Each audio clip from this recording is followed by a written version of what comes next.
Welcome back, guys, to another episode of JAWS. I'm Jason Wahler. And I'm Ashley Wahler. All right, today I have 235 days sober. It's the longest I've had in a very long time. Feels good, recharged, motivated. Glad we're doing this. So, what's up? How you doing? Good, how are you? I'm good. So, action for the week. You wanted to get better sleep. Yes, and I got some great sleep this week. And actually, yesterday... You're welcome. Thanks for letting me sleep in that one day. But Delilah actually slept all the way through the night last night, like the whole entire night. And that was just such a relief. So I feel like we're on like the up. I think things are going to go well. Like I feel like this week's going to be a good week. Last week still was kind of a crappy week. But I feel like it's getting better. Yeah, I think it was a good call to cut out the nap. I think so. Yeah, I think so too. So it took a little bit of time to adjust, but it's working. Anyways, my action for the week was to finish the summer cleaning of the garage, and I actually got that done, like, I think day after we filmed, so I'm stoked on that.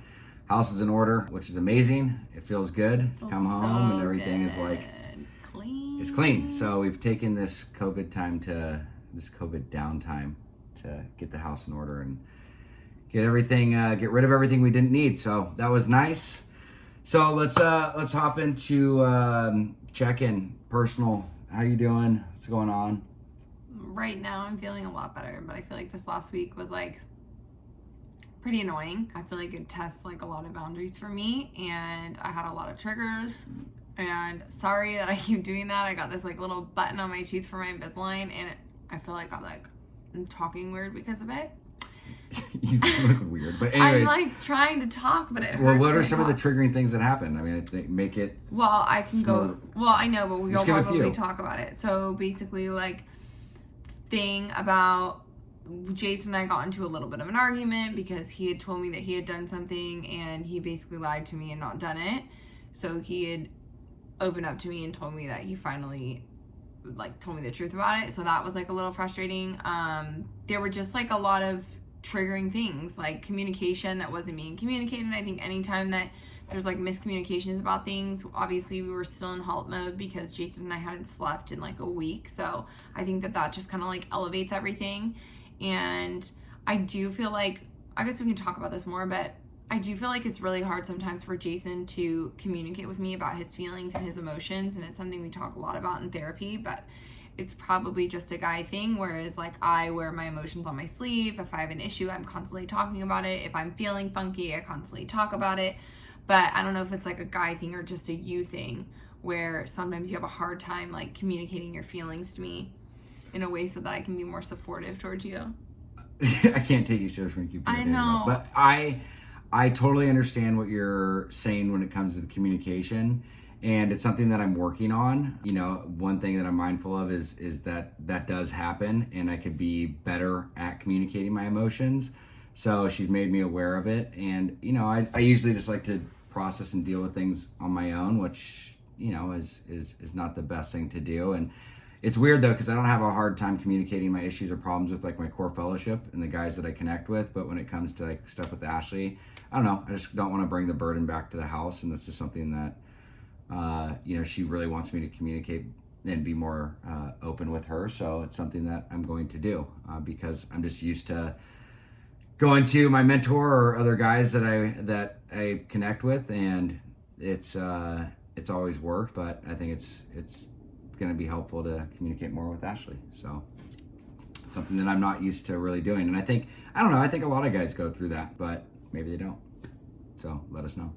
But I'm actually, like Ashley said, I'm actually in a really good place right now. But obviously this last week there's a lot of stuff I had to clean up, take, you know, some ownership in some areas. You know, I'll just tell you guys, I I invested in stocks, and I have for a while, but I told Ashley there was only a certain amount of money that I put into a stock, and I actually put more. But you know, if I just communicated that with her, it would have, you know, probably been a lot easier. But I just don't want to bring any issues or have any arguments, and lo and behold, it created more arguments because I just wasn't upfront and truthful in the beginning. So it's better just to be honest. That's what I've learned. But minus that and us going through that, we processed it, we worked through it. There was, you know, a 24-hour period where it was a rough patch, but again, it's amazing what therapy can do because you can have somebody that's not biased on the situation, give you some insight, give you guys direction. So we opened up and talked to our therapist about it, and she had us see both sides to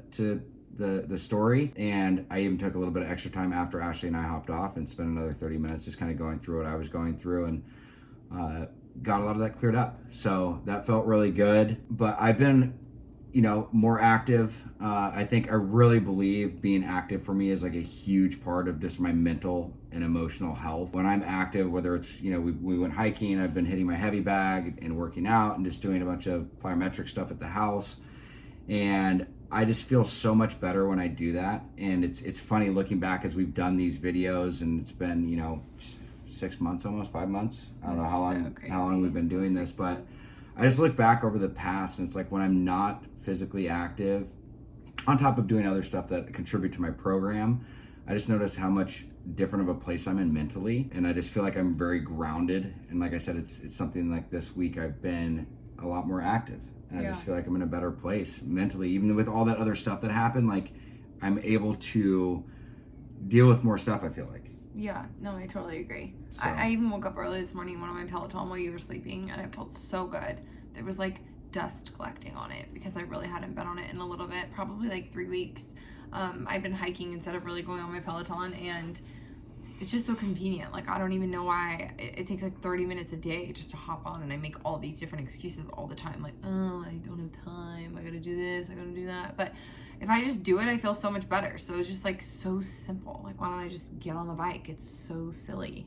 Yeah. But so I think, in early sobriety, it's still important, even with 7.5 going almost to 8 months, it's like I still have to do contrary action. And, it's when I don't want to do it, I need to probably do it most, and I reap the benefits of it. So that's good. But for today's topic, I wanted to talk about taking ownership and accountability.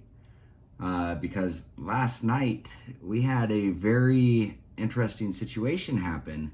Talk about like a freaking trigger. So we had a very interesting situation happen last night.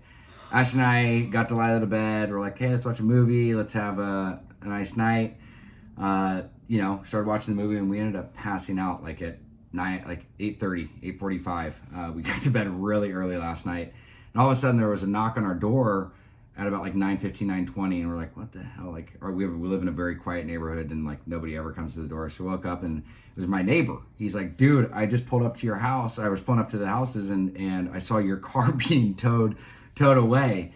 And I was like, wait, what the hell? And like, it took me a minute to process everything because we were still asleep and just kind of like waking up. And I was like, oh my God. And they literally towed my truck out of the front of my garage. Like, not in the garage, but like parked in front of the garage. Parked in front of the garage, and we have this security that goes around, and basically they say like it's a fire lane if like you're parked in front of your garage. But long story short is I got super heated, was super pissed. I called to find out that it did get towed.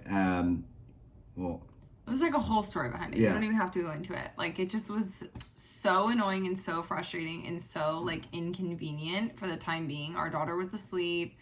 It was awful. The whole thing. So anyways, that happens. We call and find out obviously it was towed. Our neighbor told us that, but we called the place that towed it and they tell us to go to Costa Mesa where the tow yard is. Long story short, it's not even at the tow yard when we go there at 10:30 after we wake up Delilah, this whole thing. So we get there. So it was just a horrible night. And I'm just bitching. This is the only word I can think of, about how shitty these tow truck people are, how bad this whole experience was with the security. And, after getting a good night's sleep on it and processing everything, it's like, dude, I shouldn't have parked there. And I think it's just funny how we can go down these rabbit holes of how we want to... It's the blame game. Well, it's the blame, yeah. I just didn't want to take any ownership or any accountability on it. And I let it literally ruin the night, freaking just destroyed my mental capacity of where I was at. And, obviously it even seeped into the morning today. But it was just funny is like, I literally took a deep breath and I was like, dude, look, this is totally your fault. You weren't supposed to park there. There's signs that say like, this is a fire zone. Like, it's like part of the HOA. It's part of the HOA. Grateful we have security and stuff. But I manage, I guess the point is instead of just taking ownership and accountability, like, hey, look, this is my fault, learn from it and move forward. You know, I made a big deal about it and just caused a lot of emotional wreckage for myself, you know, more than anything. So I don't know if you have anything to add to that. No, I think that that's like really important, and it's good that you identified it, and it's amazing that it didn't even take you 24 hours to identify that. Like, most people would be sitting there pissed off for like a week and blaming the world on everything, because there's a lot of pessimists out there.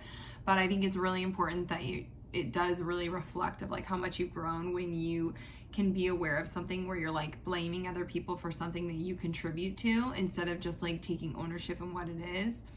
And there's like so much growth from that, and there's also so much healing from that too, because instead of like holding this resentment towards something that you already are powerless over, you're letting it go so that it doesn't have to like continue to ruin your life, or like think that this thing has so much power over you. So not to mention, you know, it was $500. So it was just like the whole thing. It was hard.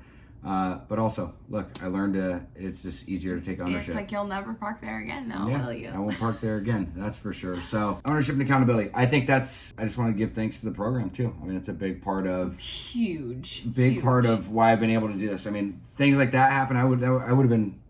Well, and just knowing, like, when you're at that state in your mind, like, it's okay. Like, you were really frustrated last night and this morning, and even today, like, little things would kind of, like, just make you a little bit upset. But then you were like, can I go hit my punching bag for a little bit? And I was like, yeah, like, go. Like, get it all out. Like, punch.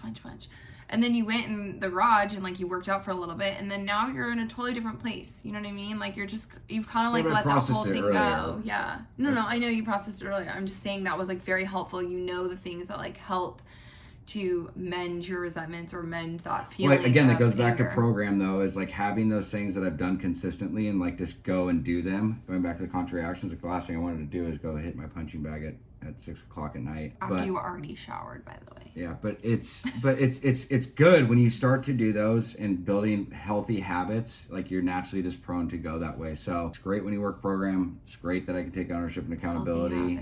Healthy habits. So my action for the week is I actually have some step work that I need to get done. I've been procrastinating a little bit, but I want to knock those things out. So my goal is to finish this next step and go over it with my mentor. So I love that. My action for the week is going to be at least do something nice for myself, like 2 or 3 times this week. I haven't really taken a lot of time for myself in self-care. I think a lot of that has to do with like not really working out every day like I used to, or just even taking the time to like go out. I mean, I know you can't really go out, but like even just going and meeting a girlfriend, like social distancing or whatever you guys want to do, being with somebody and like connecting with someone or a friend, like that for me like filled up my cup. It was my girlfriend's birthday this week, and I committed to going to her like little birthday event thing, and I went and I felt so good because I never do that. I never like really hang out with girlfriends. I always love being with my family, which is a huge priority in my life, but having that time with your girlfriends is like really important. You really need it. You have to have that. You have to have it. And that's like recreation and hobbies. That's what we learn in program, like play, recreation and hobbies. It's all those things that like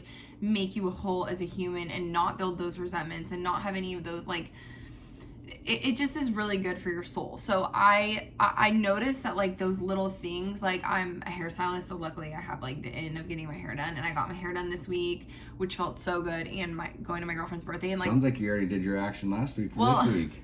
Those 2 things were, I know, but I want to keep it going. More stuff for yourself. We like that. Okay, that. Sorry, run on sentence. Right here. I'm Italian. All right, and talk there we a lot. go. All right. Love you guys. Okay, bye. What up, guys? Thank you for watching another episode of JAWS Diaries. Hey, if you or a loved one is struggling and you guys need some direction, some insight, and you're just lost, please fill out the link below and we'd be happy to help.